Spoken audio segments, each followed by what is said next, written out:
और इसके बाद खबरें विस्तार से। यूपी की सियासत से जुड़ी बड़ी खबर सामने आ रही है। पीएम मोदी का वाराणसी दौरा। 13 मई को वाराणसी पहुंचेंगे पीएम मोदी। 13 मई को वाराणसी पहुंचेंगे पीएम मोदी। वाराणसी में रोड शो करेंगे पीएम मोदी। वाराणसी में रोड शो करेंगे पीएम मोदी। काशी में घर घर जाकर रोड शो का निमंत्रण। मदनपुरा में मुस्लिम समाज के प्रतिनिधि का स्वागत करेंगे। 13 मई को वाराणसी में पहुंचेंगे पीएम मोदी। वाराणसी में करेंगे रोड शो। काशी में घर घर जाकर करोड़ों लोगों को रोड शो का निमंत्रण। मदनपुरा में मुस्लिम समाज के प्रतिनिधियों से करेंगे मुलाकात। मदनपुरा में मुस्लिम समाज के प्रतिनिधि करेंगे प्रधानमंत्री नरेंद्र मोदी का स्वागत। यूपी की सियासत से जुड़ी अहम जानकारी। पीएम मोदी का वाराणसी दौरा। 13 मई को प्रधानमंत्री वाराणसी पहुंचेंगे। रोड शो के जरिए वाराणसी की जनता के बीच पहुंचेंगे पीएम मोदी।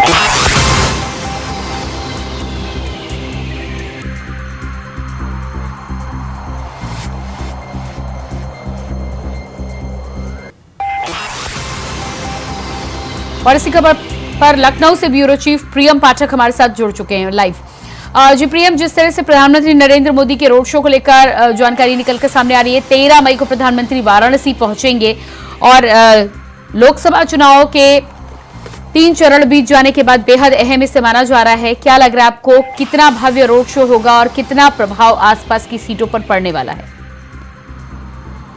बिल्कुल प्रियंका, देखिए 13 तारीख को प्रधानमंत्री नरेंद्र मोदी वाराणसी यानी कि अपने संसदीय क्षेत्र जो है पहुंचेंगे और वहां पर एक बड़ा रोड शो जो है वो आयोजित किया जाएगा। और इस रोड शो को भव्य बनाने के लिए बीजेपी ने अभी से ही तैयारियां जो है वो शुरू कर दी हैं। वहां पर बड़ी संख्या में जो कार्यकर्ता हैं बीजेपी के वो पहुंचेंगे और ऐतिहासिक ये रोड शो होगा, इस तरीके का दावा बीजेपी की तरफ से किया जा रहा है। उनके इस रोड शो में मुख्यमंत्री योगी आदित्यनाथ, प्रदेश अध्यक्ष भूपेंद्र चौधरी और अन्य बड़े जो सीनियर लीडर हैं वो मौजूद रहेंगे। कहीं ना कहीं वाराणसी, चूंकि वहां से खुद प्रधानमंत्री नरेंद्र मोदी अपना नॉमिनेशन भी उनको फाइल करना है। जो जानकारी उसके मुताबिक 13 तारीख की शाम में वाराणसी में ये रोड शो होगा। करीब 5 से 6 किलोमीटर लंबा प्रधानमंत्री ये रोड शो करेंगे वाराणसी में और उसके बाद अगले दिन 14 तारीख को जो है वो अपना नॉमिनेशन फाइल करेंगे। तो उस रोड शो को भव्य बनाया जाए, ऐतिहासिक बनाया जाए और साफ तौर पर कहीं ना कहीं प्रधानमंत्री नरेंद्र मोदी का वाराणसी से लड़ने का मतलब केवल ये नहीं कि 1 नंबर ऑफ सीट है, उसके जरिए बाकी अन्य कई सीटें हैं जिस पर मैसेज देने का प्रयास है और कहीं ना कहीं उसको लेकर पूरी रणनीति जो है वो बीजेपी की तरफ से बनाई जा रही है। उस रोड शो को पूरा ऐतिहासिक और भव्य बनाने की तैयारी चल रही है। कई स्तर पर जो तैयारियों की समीक्षा है वो की गई है। कल जेपी नड्डा जब लखनऊ आए थे, उन्होंने बैठक करी थी, तो उसमें भी माना जा रहा है कि प्रधानमंत्री के वाराणसी के रोड शो को लेकर भी चर्चा करी गई कि इसको कैसे भव्य और किस तरीके से उसको ऐतिहासिक बनाया जाएगा, किस तरीके से कहां से वो रोड शो होकर गुजरेगा पूरा। ये सभी तैयारियां जो है वो तकरीबन पूरी कर ली गई हैं और जो बची हुई तैयारी है उनको अंतिम रूप दिया जा रहा है। 13 तारीख को प्रधानमंत्री वाराणसी पहुंचेंगे और वहां पर ये रोड शो किया जाएगा। अगर आप देखें 2014 में भी वाराणसी से ही पीएम मोदी ने चुनाव लड़ा था, 2019 में भी वहीं से लड़े और इस बार फिर अब जब तीसरा ये चुनाव होने जा रहा है लोकसभा का प्रधानमंत्री नरेंद्र मोदी के लिए प्रधानमंत्री के तौर पर, तो इस बार भी वो वाराणसी से ही जो है अपना नॉमिनेशन फाइल करने जा रहे हैं। उसके जरिए आसपास की जो कई सीटें हैं उस पर भी सियासी समीकरणों पर साफ तौर पर इसका असर पड़ेगा और उसका बीजेपी कहीं ना कहीं चाहती है कि पूरी तरीके से फायदा उठाया जाए और इस बार का जो चुनाव है वो ऐतिहासिक हो। क्योंकि बीजेपी ने लक्ष्य दिया है कि 80 में 80 यूपी में सीटें जीती जाएंगी, तो ऐसे में हर एक सीट को लेकर अध्ययन किया गया है। वाराणसी चूंकि माना जा रहा है वहां से खुद प्रधानमंत्री नरेंद्र मोदी, तो इसलिए वहां पे उस सीट को लेकर बीजेपी पूरी तरीके से संतुष्ट नजर आ रही है और माना जा रहा है कि वहां से जीत भी जो है वो तकरीबन तय ही है। जी बिल्कुल। तो जिस तरह से प्रधानमंत्री नरेंद्र मोदी के दौरे को लेकर एक तरफ तो तैयारियां चल रही हैं, दूसरी तरफ मदनपुरा में मुस्लिम समाज के प्रतिनिधि भी प्रधानमंत्री का स्वागत करेंगे। इससे पहले भी प्रधानमंत्री के रोड शो में हमने देखा है कि मुस्लिम समाज के प्रतिनिधि प्रधानमंत्री का फूल मालाओं और बड़े जोश और जोशीली तरीके से स्वागत करते हुए नजर आए हैं। लगातार प्रधानमंत्री के रोड शो में जिस तरह से मुस्लिम प्रतिनिधि प्रधानमंत्री का स्वागत करते हुए नजर आ रहे हैं और खास तौर से इस बात को लेकर हाईलाइट किया जा रहा है कि मुस्लिम समाज के प्रतिनिधि प्रधानमंत्री नरेंद्र मोदी का स्वागत कितनी आतुरता के साथ कर रहे हैं। इसको लेकर क्या कहना है आपका, क्या रणनीति और क्या फायदा भारतीय जनता पार्टी को मिलेगा?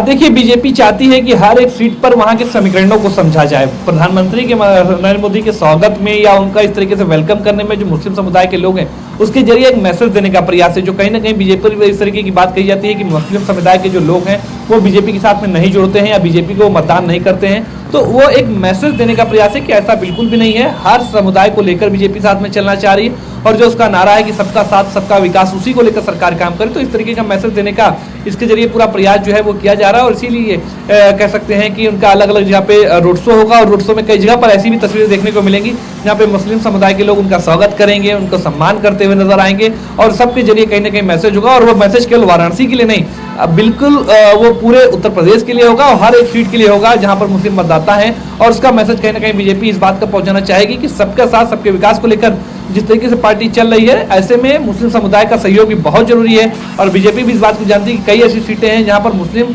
मतदाताओं के अगर समर्थन नहीं मिलता है तो उसके बिना जीतना काफी मुश्किल होगा। इसलिए बीजेपी कहीं ना कहीं चाहती है कि सभी समुदाय के लोगों को साथ में लेकर चला जाए ताकि जीत को सुनिश्चित किया जा सके और जो जीत है वो बेहतर की जा सके। जी, वाराणसी में प्रधानमंत्री का रोड शो हमेशा ही एक उत्सव की तरह रहता है और वाराणसी में बड़े धूमधाम के साथ प्रधानमंत्री का स्वागत किया जाता है। क्या कुछ तैयारियां हैं, किस तरह का प्रभाव डालेगा और खास तौर से लोकसभा चुनाव के 3 चरण बीत जाने के बाद प्रधानमंत्री जब रोड शो और नामांकन करेंगे तो वाराणसी के अलावा और किन किन क्षेत्रों पर इस रोड शो का प्रभाव पड़ेगा? देखिए, वाराणसी से प्रधानमंत्री का खुद का वहां से नॉमिनेशन फाइल करना वो कुछ सीटों पे नहीं बल्कि कह सकते हैं पूरे प्रदेश के अंदर उसका एक माहौल जाता है। और इसीलिए क्योंकि उत्तर प्रदेश के अंदर सबसे अधिक लोकसभा की सीटें हैं, 80 सीटें हैं, तो ऐसे में कहीं ना कहीं बीजेपी जानती है कि ये उत्तर प्रदेश कितना महत्वपूर्ण है और यहीं से होकर दिल्ली का रास्ता जाएगा। इसलिए ही प्रधानमंत्री उत्तर प्रदेश आते हैं और वहां पर नॉमिनेशन फाइल करके वहां से चुनाव लड़के एक मैसेज जाता है कि उत्तर प्रदेश के अंदर उनकी विशेष तौर पर अहमियत है और उत्तर प्रदेश को किस तरीके से वो महत्वता देते हैं, इसका एक मैसेज देने का कहीं ना कहीं प्रयास है। और इसीलिए अगर आप देखें तो यहाँ पर जो है प्रधानमंत्री नरेंद्र मोदी जो है 2014 का भी उन्होंने चुनाव लड़ा था, 2019 का भी लड़ा और अब इस बार भी। और ऐसा नहीं कि केवल नरेंद्र मोदी, इससे पहले भी अगर आप देखिए तो अटल बिहारी वाजपेयी भी वो लखनऊ से आया करते थे, लखनऊ उनका संसदीय क्षेत्र हुआ करता था, तो यहाँ से वो चुनाव लड़ा करते थे। तो उत्तर प्रदेश में कई प्रधानमंत्री दिए हैं, ऐसे में वाराणसी के जरिए मैसेज जो देने का प्रयास है वो पूरे प्रदेश की सभी सीटों पर होगा। और इसीलिए बीजेपी कहीं ना कहीं हर तरीके से उस पर तैयारियां कर रही है। रही बात तैयारियों की कि कितनी तैयारियां हैं, तो पूरा भव्य तैयारियों का आयोजन किया गया है। बीजेपी अपनी तैयारियों का अंतिम रूप भी दे चुकी है और कहीं ना कहीं ऐतिहासिक बनाने का जो दावा है वो बीजेपी की तरफ से किया जा रहा है कि इस बार जो पूरा चुनाव होगा वो ऐतिहासिक होगा और उसका साफ तौर पर चुनावी फायदा मिलेगा। और 4 जून को जब नतीजे आएंगे तो उसमें बीजेपी कहीं ना कहीं काफी बड़ी बढ़त के साथ में जो जीत का दावा करती हुई नजर आ रही है। जी बिल्कुल, तो प्रधानमंत्री नरेंद्र मोदी के रोड शो को लेकर जिस तरह से तैयारियों की बात कर रहे हैं, हर बार जब वाराणसी में प्रधानमंत्री का रोड शो होता है तो अभी तक कुछ ना कुछ खास हुआ करता था चुनाव से पहले, क्योंकि तमाम घोषणाएं हर बार प्रधानमंत्री वाराणसी के लिए सौगात लेकर आते थे। रोड शो इस बार होगा, वाराणसी से प्रत्याशी के रूप में नामांकन करने वाले हैं, लेकिन लोकसभा चुनाव के बीच किस तरह से आप इसे और खास देख पा रहे हैं, क्योंकि इस बार वाराणसी की जनता को सौगात तो नहीं मिलेगी लेकिन प्रधानमंत्री अपील जरूर करते हुए नजर आएंगे। सौगात कह सकते हैं कि मिल रही है और सौगात के रूप में खुद प्रधानमंत्री हैं कि वो उनकी सीट से आकर चुनाव लड़ रहे हैं, तो एक अपने आप में ये वाराणसी जो है हाईलाइट हो जाता है और महत्वता इसकी आप साफ तौर पर देख सकते हैं कि कितनी हाईलाइटेड वो सीट हो जाती है, चर्चा का विषय हो जाता है। और कहीं ना कहीं 2014 जब से ही प्रधानमंत्री ने वहां से चुनाव लड़ने का फैसला किया, उसके बाद से अगर आप देखें तो वाराणसी की सूरत और सीरत दोनों ही कहीं ना कहीं बदली हुई नजर आई है।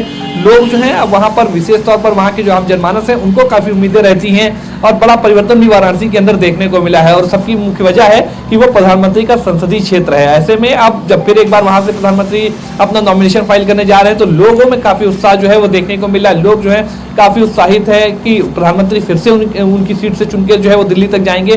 तो कह सकते हैं जो दिल्ली में सरकार बनेगी उसकी जो अहम कड़ी होगी वो वाराणसी ही रहने वाला है। तो ये एक मैसेज भी ये है और कहीं ना कहीं इसका साफ तौर पर बीजेपी चाहती है कि पूरा पॉलिटिकली तौर पर फायदा मिले 24 के चुनाव में। और इसीलिए हर एक कह सकते हैं कि जो रोड शो को लेकर जो तैयारियां हर एक करनी थी उनको बखूबी जो है मुकम्मल किया गया है और पूरी तैयारी करी गई है। ऐतिहासिक ये रोड शो बनाने की पूरी तैयारी करी गई है और इसीलिए माना जा रहा है कि उनके रोड शो में खुद प्रधानमंत्री नरेंद्र मोदी तो होंगे, उनके साथ में कई बड़े चेहरे भी जो हैं उनके इस रोड शो को ज्वाइन कर सकते हैं। जी बिल्कुल, तो कई बड़े चेहरे ज्वाइन कर सकते हैं। रोड शो की जिस तरह से बात करें कि काशी में घर घर जाकर रोड शो का निमंत्रण भी दिया जा रहा है। रोड शो अपने आप में प्रधानमंत्री का दिव्य और भव्य होता है और हर बार वाराणसी की जनता सड़कों पर प्रधानमंत्री को देखने के लिए, उनका अभिवादन करने के लिए उमड़ पड़ती है। लेकिन करोड़ों घरों में निमंत्रण भेजने के पीछे भारतीय जनता पार्टी की रणनीति को लेकर क्या कहना चाहेंगे आप? देखिए, ये केवल वाराणसी के लिए नहीं है। कल जैसे बैठक हुई बीजेपी प्रदेश मुख्यालय पर, वहां पर जेपी नड्डा आए हुए थे और उन्होंने वहां पर अपने कार्यकर्ताओं को निर्देश दिया कि वो हर घर घर मतदाता के जाएं, वहां पर कुंडी खटखटाएं और उनको जागरूक करें मतदान करने के लिए हर एक मतदाता को कि वो बीजेपी के पक्ष में माहौल करे। 3 बार कम से कम चुनाव से पहले हर मतदाता के घर तक पहुंचे बीजेपी के कार्यकर्ता। तो इस सब के जरिए मैसेज है कि एक रिमाइंडर के तौर पर उनको भेजना कि आपको बीजेपी के लिए वोट करना है, बीजेपी की जो योजनाएं रही हैं उसके बारे में उनको बताना है, आगे किस तरीके से बीजेपी के प्लान्स हैं, आगे क्या कुछ और बेहतर जो है वो देखने को मिल सकता है। ठीक इसी तरीके से प्रधानमंत्री का जो रोड शो होने वाला है तो उसको लेकर भी बीजेपी के जो कार्यकर्ता है वो सब मतदाताओं तक जा रहे हैं और उनसे अपील करी जा रही है कि वो उनके उस रोड शो को ज्वाइन करें ताकि वो एक भव्य रोड शो हो सके, दिव्य रोड शो हो सके और उसका साफ तौर पर एक पॉलिटिकली तौर पर फायदा भी बीजेपी को मिले चुनाव के दौरान। और कहीं ना कहीं इसीलिए अगर आप देखें तो जो 14 तारीख का जो नॉमिनेशन होगा उससे पहले एक दिन प्रधानमंत्री जो है वो रोड शो करेंगे। तो इन सबके पीछे एक मकसद है कि एक मैसेज दिया जाए और उस मैसेज के जरिए कहीं ना कहीं जो जीत है उसको और सुनिश्चित किया जाए और केवल वाराणसी की सीट नहीं बल्कि स्टेट की सभी सीटों को लेकर 80 की 80 सीटें जो हैं वहां पर जीत को सुनिश्चित किया जा सके और उसका मैसेज उन तक पहुंच सके। इसीलिए लगातार बीजेपी में अगर आप देखें तो बैठक और मंथन भी की जा रही कि कैसे चीजों को और बेहतर करना है, कैसे और चुनावी ज्यादा फायदे से जो है वो मिल सकता है उत्तर प्रदेश के अंदर। क्योंकि यहाँ से अगर आप देखें तो मुख्यमंत्री योगी आदित्यनाथ है जो कहीं ना कहीं नेशनल लेवल पर उनकी भी लोकप्रियता बढ़ी है। अगर आप देखें अन्य राज्यों में जाकर उन्होंने मतदान के लिए जो है प्रचार प्रसार किया है पार्टी प्रत्याशियों के लिए कि वो उनके पक्ष में मतदान करें, चाहे उत्तराखंड की बात करिए, चाहे आप जो है वो मध्य प्रदेश की बात करिए, चाहे महाराष्ट्र की बात हो, राजस्थान की बात हो, पश्चिम बंगाल की बात हो, सब जगह पर जा जाके मुख्यमंत्री योगी आदित्यनाथ ने भी प्रचार किया। तो ऐसे में कई ऐसे बड़े चेहरे हैं जो उत्तर प्रदेश से आते हैं तो उसका साफ तौर पर बीजेपी को चुनावी फायदा मिले, इसको लेकर बीजेपी ने पूरी अपनी रणनीति बनाई है। प्रधानमंत्री के रोड शो को लेकर भी ठीक इसी तरीके से तैयारी की जा रही है कि उनका चुनावी तौर पर फायदा मिल सके और 4 जून को जो नतीजे आए वो बीजेपी के अनुकूल हों।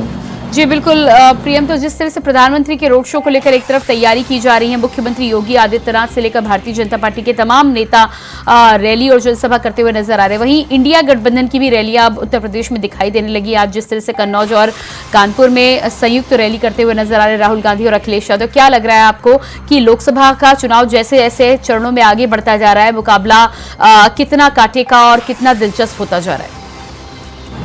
प्रियंका देखिए जरूर मौसम में जरूर इस समय गर्मी है, सूरज देव ने अपना रौद्र रूप धारण कर रखा है, लेकिन यहाँ जो गर्मी है वो अब राजनीतिक गर्मी जो है वो काफी बढ़ चुकी है। और इसीलिए अगर आप देखें तो 3 चरणों के चुनाव के बाद में अब चुनाव जैसे जैसे अवध और पूर्वांचल की तरफ बढ़ रहा है वैसे वैसे सियासी गर्मी अब इधर की ओर भी बढ़ती हुई नजर आ रही है। और इसीलिए आप देखें तो चाहे वो रोड शो की बात की जाए, चाहे फिर संयुक्त रैलियों की बात कीजिए, वो देखने को मिल रही, बैठकों का दौर जो है वो देखने को मिल रहा है। चूंकि आने वाले चरणों में कई ऐसी अहम सीटें हैं जो चर्चा का विषय है, चाहे वो अमेठी हो, रायबरेली हो, कन्नौज हो जहां से अखिलेश यादव आ रहे हैं, अमेठी से जो है स्मृति ईरानी है, रायबरेली से राहुल गांधी हैं, वाराणसी से खुद प्रधानमंत्री नरेंद्र मोदी हैं। तो ये वो सारी सीटें हैं जो कहीं ना कहीं जिस पर लोगों की निगाहें बनी हुई हैं और सबको इस बात करनी जा रही है कि 4 जून को जब नतीजे आएंगे तो क्या कुछ यहाँ पे आउटकम जो है वो निकल के सामने आएगा।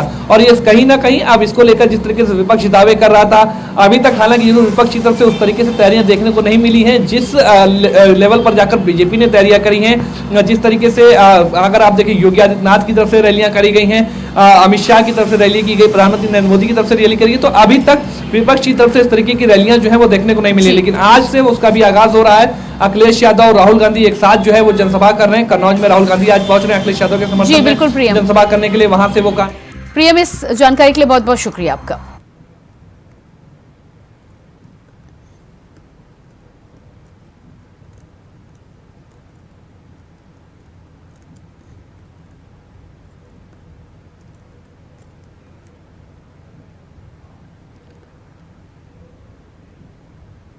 और इसी के साथ फिलहाल इस बुलेटिन में इतना ही। खबरों के लिए बने रहिएगा इंडिया वॉइस के साथ। नमस्कार।